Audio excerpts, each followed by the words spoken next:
बिस्मिल्लाहिर्रहमानिर्रहीम अल्लाहुम्मा सल्ली अला मोहम्मद व आले मोहम्मद। अस्सलाम वालेकुम। बहुत शुक्रिया आपका हजूर कि आपने मुझे आज मौका दिया कि मैं सियासी नजूम के हवाले से गुफ्तगू करूँ।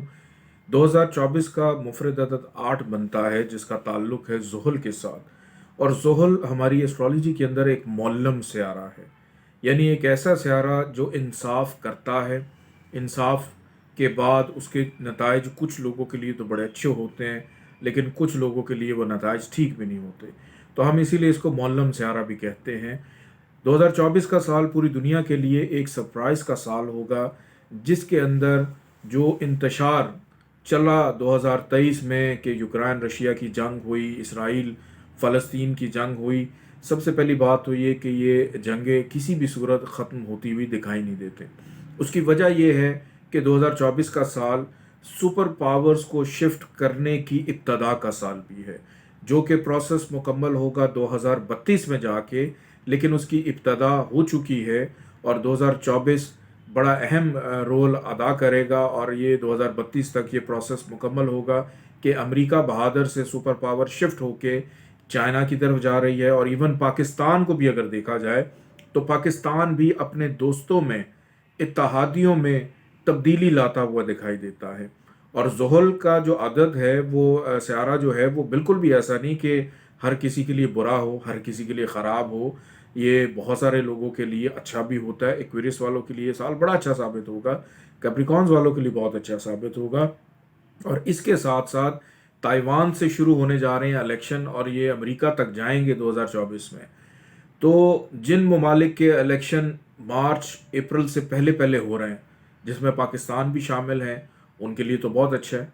लेकिन जिनके इलेक्शन 24 अप्रैल के बाद होंगे, जिन ममालिक में, वहाँ पे दंगा फसाद, लड़ाई झगड़े, इंतशार, फ्रस्ट्रेशन, इस किस्म के मामलात हो सकते हैं कि पूरी दुनिया एक तब्दीली के प्रोसेस से गुजर रही है। बहरहाल साल 2024 इस दुनिया के लिए सरप्राइजेस से भरपूर भी होगा। कुछ लोगों के लिए बेहतर होगा, कुछ ममालिक के लिए अच्छा होगा। और तब्दीलियों का साल जो है 2024 का साबित होने 2024 का साल जो है मजबूरी तौर पे अगर देखा जाए तो 2023 की निस्बत ये बेहतर साल होगा। इसमें इस्तेहकाम भी होगा। इंतशार जो है वो कुछ हद तक कम होता हुआ दिखाई देता है, क्योंकि 2023 का जो साल गुजरा है वो केतु का साल था, और केतु रोग देखता है, दुख दुख देता है, तकलीफ देता है। 2024 का साल बहरहाल कुछ बेहतर साबित होगा। बिल्कुल भी जंग ख़त्म होती हुई नज़र नहीं आ रही, या तो इसराइल नहीं या फ़लस्तीन नहीं, दोनों में से एक ही अब बचेगा। और जब तक दोनों में से एक का सर्वाइवल नहीं होता, ये जंग चलती रहेगी। और बिल्कुल ये वर्ल्ड वॉर जो है उसकी तरफ बढ़ावा जाता हुआ दिखाई देता है। काफ़ी चांसेस हैं कि बाइडन का जो इक़्तिदार है वो आगे रहेगा, लेकिन इलेक्शन कैंपेन के अंदर उनके जो कारकुन हैं उनकी जानिब से उनको थोड़ी सी मायूसी रह सकती है। लेकिन अगर इलेक्शन हो जाता है, अमेरिका का बर वक्त होता है, और उनके मुकाबले में अगर ट्रंप आ जाते हैं दोबारा से, तो थोड़ा सा टफ टाइम उनको मिलेगा। लेकिन अगर ट्रंप नहीं है तो फिर बाइडन का इक़्तिदार कायम रहता हुआ नज़र आता है। इंडिया के इलेक्शन की बात करें तो हमेशा वो एक कार्ड खेलते हैं पाकिस्तान मुखालिफ, कि अपनी इलेक्शन कैंपेन के अंदर पाकिस्तान का बड़ा जिक्र होता है, हम ये कर देंगे वो कर देंगे। इंडिया की तारीख में पहली दफ़ा ये इलेक्शन ऐसा होगा जिसमें पाकिस्तान का नाम नहीं आएगा।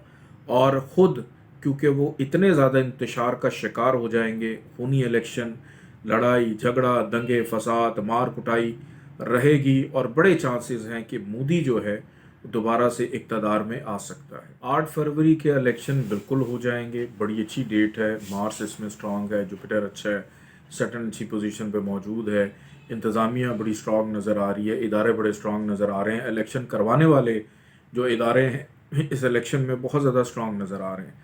तो उम्मीद है कि इलेक्शन बिल्कुल अपने टाइम पे हो जाएंगे, जो भी डेट इलेक्शन कमीशन ने 8 फरवरी की दी है। लेकिन वीनस उस दिन है ख़राब कि जो अफराद हक़ राय दही इस्तेमाल करने के लिए आएंगे, टर्नओवर हो सकता है बहुत कम रहे। इलेक्शन बहरहाल खैर आफियत से हो जाएंगे। जो भी लड़ाई झगड़ा है वो इलेक्शन के बाद शुरू होगा। इलेक्शन के दौरान या इलेक्शन के दिन लड़ाई झगड़ा काफ़ी कम नज़र आएगा।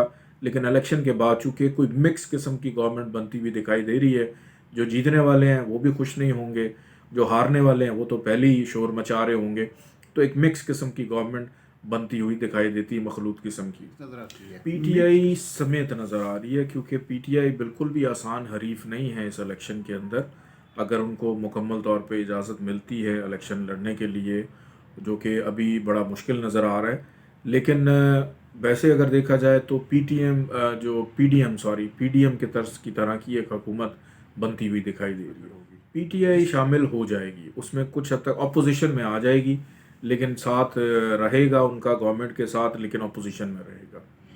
इस देखिए, इलेक्शन जो इलेक्शन हो रहा है जिस डेट के ऊपर, उम्मीद तो यही है कि लॉन्ग रन चलेगी और अपना जो दौर है वो मुकम्मल करेगी, लेकिन मार्च 2025 तक मुश्किलात उनको काफ़ी ज़्यादा रहती हुई नज़र आ रही हैं कि फौरी तौर के ऊपर हालात कंट्रोल से बाहर जा सकते हैं, उसको संभालने में वक्त भी लग सकता है, धींगा मुश्ती काफ़ी होगी, लेकिन उम्मीद है कि लॉन्ग टर्म चलेगी ये। आ रहे हैं आपको। नवाज शरीफ साहब बिल्कुल भी वज़ीर आज़म बनते हुए दिखाई नहीं दे रहे, क्योंकि जिस वक्त वो पाकिस्तान में आए, 14 अक्टूबर को ग्रहण था, 28 अक्टूबर को ग्रहण था, और ये उसके बीच में दरमियान में 22 अक्टूबर को पाकिस्तान पहुँचे कि अपनी लॉन्चिंग इन्होंने इतने ख़राब टाइम पे की है कि इसके दरमियान हज भी आ जाए तो हजियों को नुकसान पहुँचता है, कि ज़ाती हैसियत से उनको रिलीफ मिलने के लिए उनका जायचा तो बहुत अच्छा है, लेकिन सियासी एतबार से जिस वक्त का इंतखाब उन्होंने किया था, वो इब्तदा का वक्त बहुत ख़राब था। तो मुझे नहीं लगता कि नवाज शरीफ साहब वज़ीर आज़म बने।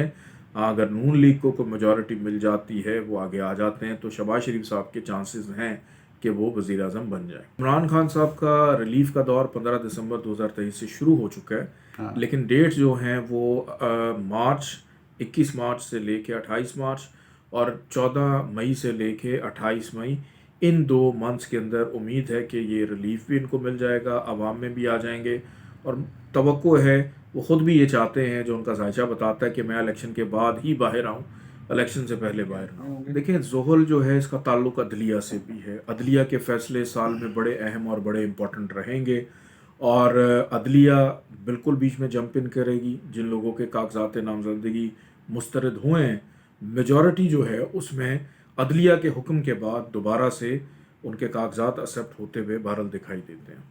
अदलिया और इदारे सेम पेज पे रहेंगे, जो कि पाकिस्तान के लिए भी अच्छा है, और इस साल में कोई टकराव इनका नज़र नहीं आ रहा। देखिए, ज़िंदगी मौत तो अल्लाह के हाथ हाँ। में है, और मैं बिल्कुल भी कायल नहीं हूँ मैं इस किस्म की कोई प्रेडिक्शन जो है वो दे दूँ।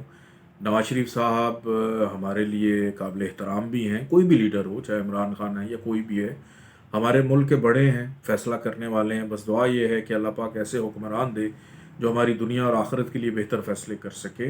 नवाज शरीफ साहब की सेहत के मसाइल बिल्कुल हैं, आजकल उनकी सेहत के प्लानट्स बिल्कुल भी ठीक नहीं चल रहे हैं, उनको एहतियात की बहुत ज़्यादा ज़रूरत है। इमरान खान साहब को अगर गवर्नमेंट अलाउ करती है, इदारे अलाउ करते हैं, चांसेस तो यही हैं कि इलेक्शन में वो हिस्सा लेंगे, उनको लेना भी चाहिए।